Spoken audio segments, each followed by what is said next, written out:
정부에서 밸류업 이야기하지만 사실은 밸류업을 다른 측면에서 보면 이것만 자극해줘도 우리나라 자본시장 엄청나게 좋아질 겁니다. 그렇죠.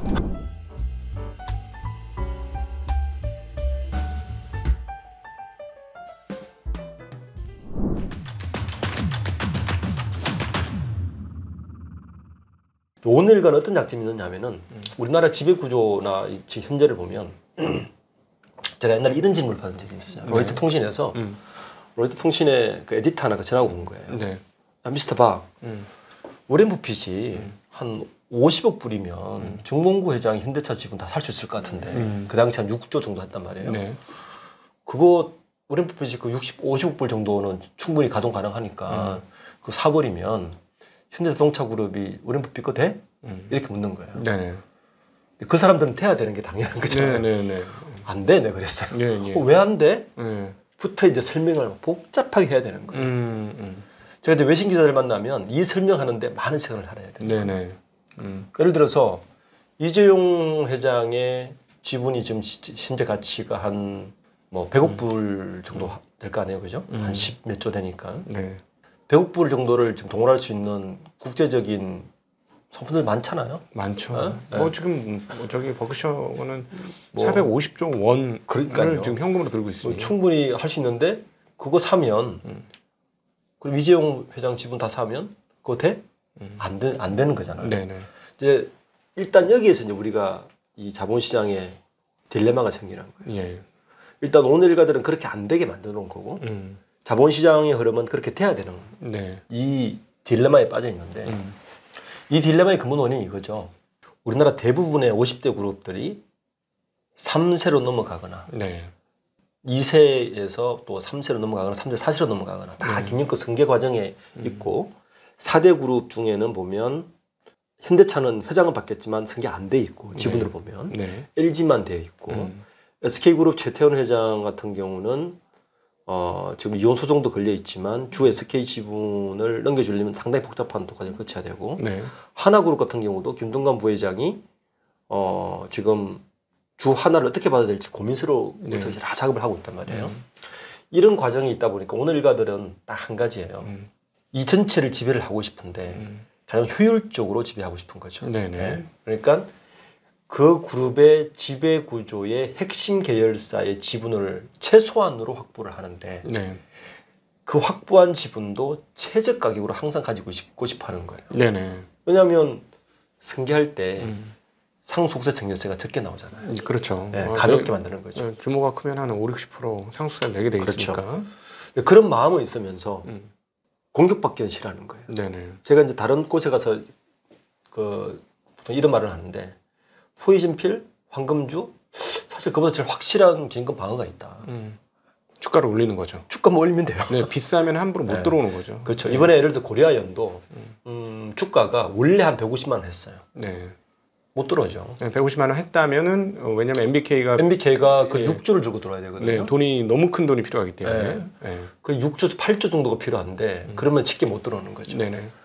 우리가 기억하지만 2015년도에 엘리엇 어드바이저가 삼성물산을 공격할 때 그때 들고 들어온 돈이 1조밖에 안 돼요.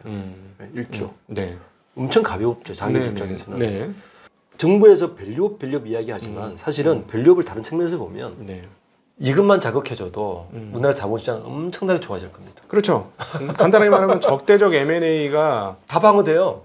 적대적 M&A가 쉽게 되는 상황이 펼쳐지면 대주주 일가들이 주가를 안 올리고는 견딜 수가 없는 상황이 오고 그러면 자본시장은 알아서 돌아가는 거죠. 돌아가고 현재 코스피 시장은 3천은 그때 넘어가는 거죠. 3천이 아니고 제가 보기엔 한 4~5천 4~5천은 금방 넘어가요. 갈 것 같습니다. 그러니까 지금 요런 시국에 있는 거죠. 요런 시국에 현 정부는 이제 딱 지난해 11월 달부터 밸류업을 들고 나는데 이 이야기를 못 하는 거예요. 그렇죠. 아무래도 이해관계가 서로 뭐 있을 테니까. 누구나 근데 알고는 있어요. 교수들 만나도 저도 그렇지만 밸류업 핵심이 이거다. 이것만 해주면 사실은 다 해결되는데 여러 가지 해결되는데 이것부터 하고 나서 이거 되고 나면 아마 월배당도 할 걸 제가 그랬어요. 충분히 할 수 있죠. 이미 하는 회사들도 있으니. 분기배당은 이미 많은 기업이 하고 있겠고 우리가 이제 저는 미국이 참 지혜롭다 생각하는 게 이 자본시장을 굉장히 활성화시켰잖아요. 네네. 이거는 뭐 금융을 갖고 온 것뿐만 아니라 미국 내부의 여러 가지 문제도 사실 해결시킨 거예요. 네네. 미국은 사실은 연금 제도가 있긴 하지만 자본시장이 그 한 축을 역할을 해주고 있죠. 그렇죠. 401k 퇴직연금이 상당 부분 주식으로 들어가 있으니까. 그러니까 일석삼조를 누리는 거예요. 네. 보시면 401k 같은 퇴직연금을 넣어서 그 주식을 활용시키는 것도 있지만 네. 월배당을 시켜주는 거예요. 네. 주주들에게. 그러면 연금의 한 축이 생기는 거예요. 네네. 퇴직자들한테 월배당이 나오니까, 월급이 나오니까 네. 하나의 연금이 되는 거죠. 저는 이제 정부나 이런 정책 건담에 가면 되게 그 얘기를 꼭 하는데 네. 우리나라도 지금 노려가 되는데 이 자본시장을 이렇게 활용해야 된다. 네. 그러면 국민연금의 기획도 굉장히 빨라질 것이고 네. 정부의 부담도 굉장히 줄 것이다. 자본시장은 등단화 커지기 때문에 네. 이 일석삼사조의 효과를 누려서 이걸 해야 되는데 그러려면 다시 돌아오면 네. 지배구조 개선을 반드시 하고 넘어가야 된다. 네. 이것만 해도 일단 코스피가 말씀하신 대로 4, 5천은 그때 넘을 것이고 여론의 반대를 무릅쓰고 포이즌 필이라든지 황금주 들고 들을 필요 없고 포이즌 필 황금주도 사실은 이게 사람들이 좀 왜곡되어 있는데 미국 같은 경우도 사용에 대한 옵션을 굉장히 극하게 제한둬요. 네. 예, 경영권이 정말 치명적이거나 기본적으로 뭐냐면 미국은 개인 주주들이 피해를 볼 때 상하게 해요. 그 포이즌 필을. 네. 우리하고 저는 생각이 달라요. 제가 그 전명하신 교수님들하고 얘기를 해보니까 서울대 김우진 교수도 같은 얘기를 하시는데 포이즌 필 이야기하는데 미국 자본시장에서는 극히 제한적 사용이고 네.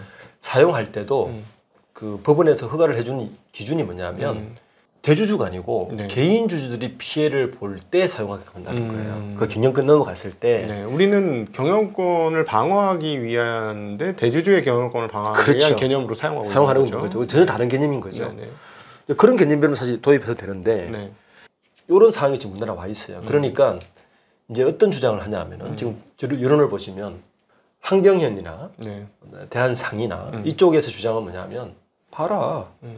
MBK 그 사업펀드가 저렇게 기념금을 이렇게 침해를 하니 공격을 하니 기념금 방어 막 빨리 만들어야 된다. 네. 지금 외국의 헤지펀드도 들어올 거고 그 주천이지 않습니까? 그러면 또 온라인 파트너스라든지 KCGI 강성부 펀드라든지 또 그런 걸 노리고 들어오는 게 있으니 포이즌 필 이런 거 빨리 해서 균형권을 좀 방어할 수단을 만들어 줘라고 네. 정부를 얘기하는데 네.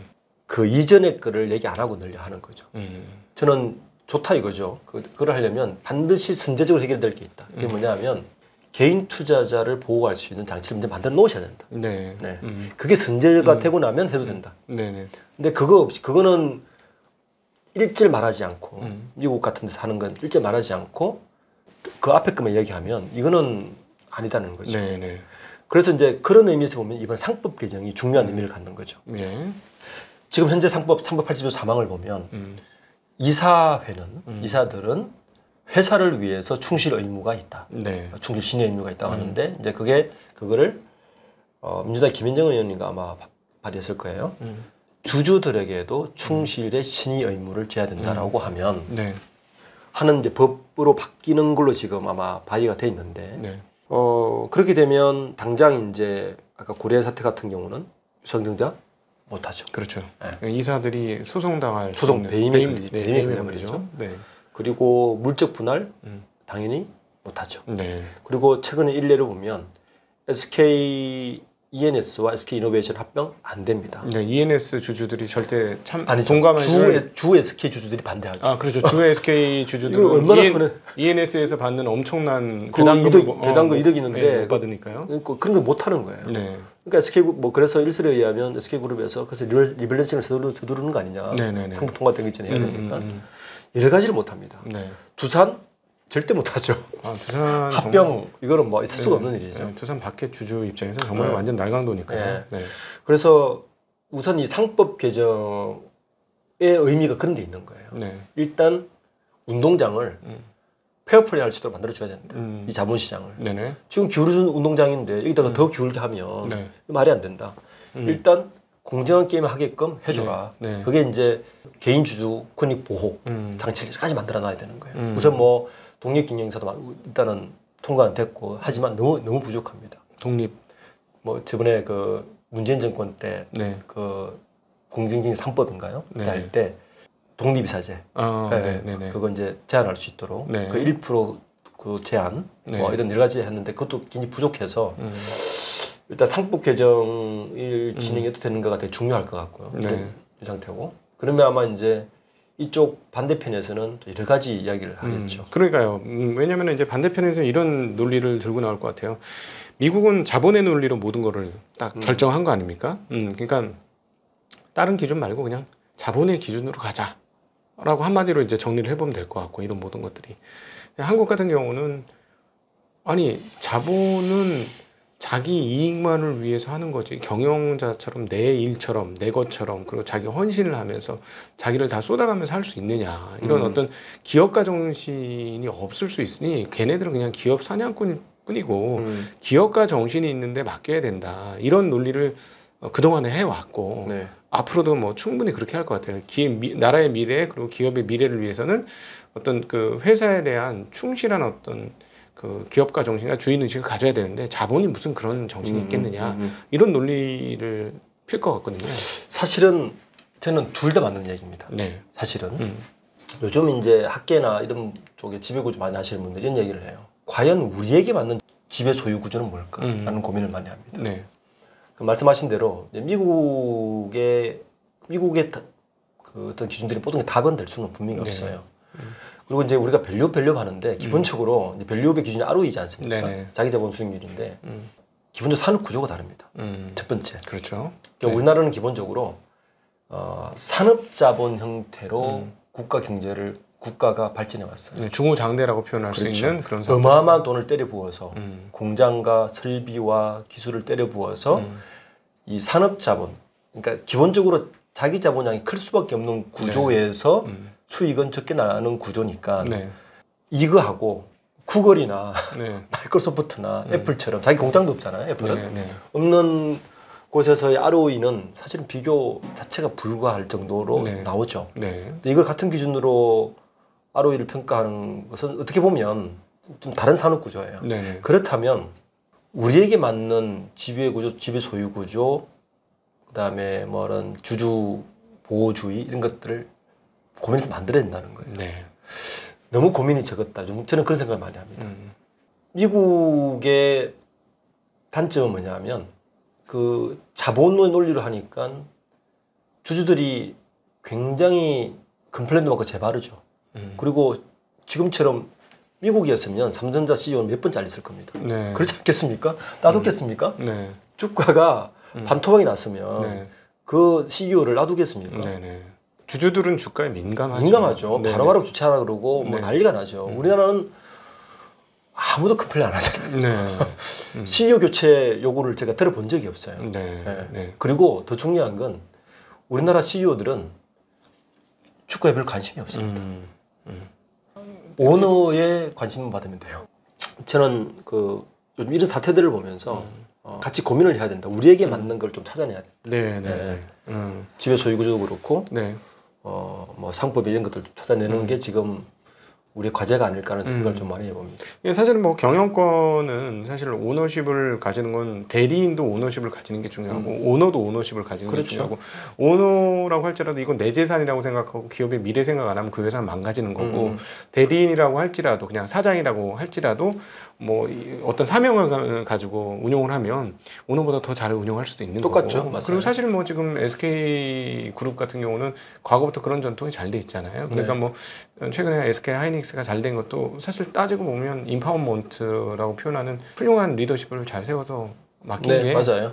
그게 큰 역할을 했죠. 그런 거고 따지고 보면 삼성전자는 결국 의문을 가지는 게 리더십이 관심이 있는가? 라는 그런 의문의 끝에 다다를 수밖에 없는 그런 상황이니까. 근데 그 사실 뭐가 정답이 정확히는 없으나 어쨌든 오너십 자체를 갖는다는 건 되게 중요한 것 같아요. 맞아요. 근데 그러면 자본이 오너십 없이 재산만 관심이 있으면 그거는 정말 문제가 있는데 이 모든 것들을 다 그렇다고 칠지라도 소액주주에 대한 생각은 근본적으로 좀 바뀌어야 되는 게 아닌가. 그건 당연합니다. 그러니까 저는 뭐 사안이 복잡하긴 한데 기준 한 가지는 분명해요. 기업의 주인은 주주고 네. 예. 주주의 권익을 모든 기업의 활동은 기본적으로 첫 번째 미션은 주주의 권익을 높여주는 쪽으로 가야 된다. 네. 한 가지는 분명합니다. 네. 그게 자본의 논리는 단기적인 권익을 뭐 이야기할 것이고 네네. 오너십의 논리는 장기적인 중장기적인 권익을 이야기할 것일 차이일 뿐이지 네. 중요한 건 기업의 주인에 대한 권익을 높여주는 쪽으로 기업은 활동을 해야 되는 것이고 그러니까 그 중요한 거는 주주들을 동업자니까 설득을 시켜야 되는 거예요. 그렇죠. 과정이 반드시 필요한 근데 거예요. 여기에서 문제가 생긴 건 뭐냐면 네. 같은 주주가 아니야 이 문제가 되는 거죠. 그렇죠. 한국의 문제가 바로 그건 것 같습니다. 거죠. 같은 주주가 아니야. 네. 넌 가짜 주인이고 난 진짜 주인이야. 너는 그냥 뭐 잠깐 주주잖아. 네. 내가 진짜 주인이라는 거죠. 근데 그렇지는 않거든요. 네네. 네. 그 문제를 어떻게 시각차를 좁혀가는가. 네. 그리고 오너들은 그 사람들을 앞으로 말씀하셨듯이 누르는 게 아니라 네. 어떻게 설득시켜 나가고 그 다음에 자기의 의견을 계속 커뮤니케이션을 하고 네. 이 과정을 우리는 이제 거쳐야 되는 거죠. 네. 지금까지는 전혀 없었죠. 네. 우리가 아시지만 주주총회에 보는 상황이 최근 3, 4년째 굉장히 바뀌었잖아요. 네. 그 전에 주주총회 참여해 보시면 짜놓은 시나리오대로 네. 의장이 읽고 네. 누가 찬성합니다로 정해져 있고 네. 제청합니다도 정해져 있고 뭐 예를 들어 직원 주식 몇 주 안 가진 직원 다 동원해서 예. 예. 그냥 행사식으로 끝내버리는 게 다 그런 줄 알았잖아요. 네네.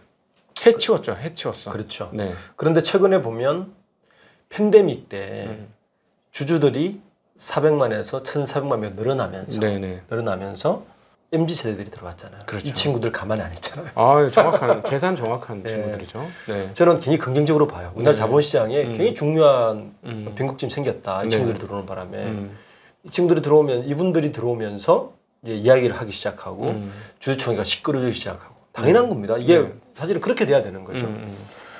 이렇게 바뀌는 걸 보고 이전에 오늘도 바뀌기 시작하는 거죠. 네. 커뮤니케이션 해야 되는구나. 설득을 시켜야 되는구나. 네. 이번에 우리가 두산 합병 사태를 보면 1차에서는 일단 물러섰잖아요.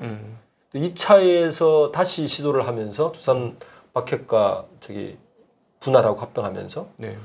커뮤니케이션 한답시고 똑같은 논리만 되는 거죠. 사실은. 네네네. 저는 그 커뮤니케이션을 보지는 않는데 어쨌든 그렇게 양상은 바뀌어가고 있다. 조금씩 기업들. 네네. 네, 그건 분명한 것 같습니다. 네네네. 사실은 이 측면에서 이제 정치권이 어떻게 행동하느냐가 참 중요한데 저희가 이제 주식시장 현장에 참여하는 입장에서 보면 매우 답답한 마음이 많습니다. 네. 왜냐하면 굉장히 큰 이슈가 되니까 이제 정치권에서 이게 이슈가 됐지 현장에 참여 안 하시는 분은 잘 모르겠습니다만은 이번 금투세 이슈는 제가 본 국민 저항 중에 탄핵과 더불어서 제일 큰 이슈였어요. 네. 네, 엄청난 이슈였어요. 네. 그러니까 근데 별거 아닌 것처럼 취급이 되더라고요. 네. 이거는 근데 따지고 보면은 개인들이 금투세 세금 자체, 그러니까 국회의원들 인식이 세금은 걷어야 되는 건데 왜 그러느냐, 소득 있는 곳에 그 세금이 있다라는 논리로 접근했는데 제가 거기서 정말 많이 깜짝 놀랐던 게 단순히 그런 논리면 미국 시장으로 사람들 안 떠난다. 미국 시장 세금 내고 있는데 왜 떠나느냐. 그렇죠. 이거는 푸대접을 받고 있고 대접을 못 받고 있고 앞서 우리가 언급했던 것처럼 주인에 대한 인식이 없고 그러니까 이거는 사실상 따지고 보면 자본민주화 또는 경제민주화로 표현되는 그 어떤 공평성에 대한 어떤 반론이거든요. 그렇죠. 예, 이거에 대한 인식이 없는 것 같고 뭐 약간 뭐 이렇게 적선해줘서 표를 얻겠다 뭐 이런 느낌으로 그 정도의 인식이죠. 네, 그런 인식이 있는 것 같아요. 그게 너무 답답한 거예요. 그게. 그러니까 정치권에서 저도 이번에 금투세를 폐지하는 거를 보고 이거는 100% 표로 인식하는구나. 네. 그러니까 이제 안 거죠. 그러니까 이 금투세를 합의 볼 때만 해도 네. 주식시장에 1,000만 명 이하예요. 정도 되는 네. 숫자였죠. 근데 활동성으로 하면 훨씬 더 낮을 것이고. 그렇죠. 네. 그러니까 뭐 그때만 해도 그 정도 해도 사실은 뭐 별 무리 없이 될 것 같다고 했는데 네. 이게 1,500만 명이 돼버렸어요. 네. 근데 대부분이 뭐 소위 말하는 또 젊은 층은 네. 대부분 이쪽 분들이잖아요. 네. 자기들 쪽에 유리한 분들이 많다고 판단하신 것 같아요. 네. 네. 아무래도 민주당 쪽에서는. 그러니까 이거는 우리 지지하는 분들이 반대하면 그래서 원칙 무시하고 폐지한 걸 보면 과연 원칙이 무엇인가에 대해서 다시 한번 질문할 수밖에 없고 네. 그리고 그게 논리가 그 사실은 또 두 가지잖아요. 우리나라 주식 시장이 너무 활용이 안 돼서. 네, 네, 맞아요. 그죠? 그 논리였거든요. 그 논리를 폈어요. 네. 좀 사실은 굉장히 궁색한 논리입니다. 그러면 금투자 폐지하면 주식 시장이 올라가나? 그죠? 그렇죠. 아니란 말이에요. 네. 뭐 잠깐 눌렸던 거는 뭐 어느 정도 잠깐 뭐 며칠 이렇게 될지 모르지만, 근데 주식 시장이 정말 화랑을 지키기 위해서는 우리가 지금까지 이야기했던 그 부분을 이야기해야 되는 거죠. 주주들의 권익을 어떻게 보호할 것이고, 그리고 그 특정 지배주주들을 위해서 돌아가는 이 시스템을 어떻게 또 보완할 것이고, 그런 얘기를 해야 사실은 이게 좀 운동장을 페어플레이를 지켜야 되는서 가야 되는 이 시장을 바라봐야 되는데 너무 단편적으로 판단하시는 것 같고, 제가 사실 비슷한 얘기를 문재인 정부 때도 제가 이코노미스타 쪽하고 그 인터뷰를 하면서 이런 얘기를 했어요.